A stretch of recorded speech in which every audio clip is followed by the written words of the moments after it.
Zee 24 तास एक पाऊल पुढे। संजय दत्त उद्या टाडा कोर्टामध्ये सरेंडर करणार आहे, त्यामुळे त्याच्या घराबाहेर सुरक्षा वाढवण्यात आली आहे। या सुरक्षेचा आढावा घेतला आमचे प्रतिनिधी देवेंद्र कोल्हटकर यांनी।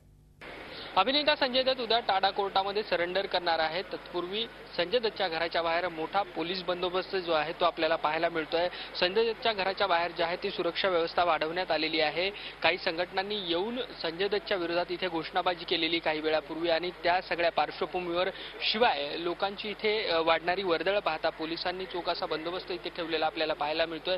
संजय दत्त ज्या इमारतीत राहतो त्या इमारतीच्या बाहेर असलेला मोठा पोलिसाचा बंदोबस्त आपल्याला पाहायला मिळतोय।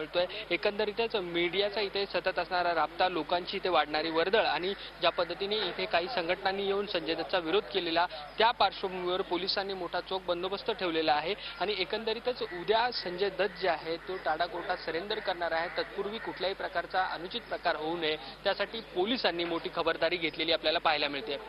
व्हिडिओ जर्नलिस्ट सादिक शेख सह Devendra Kolhatkar, Zee media, Mumbai. Zee 24 तास एक पाऊल पुढे।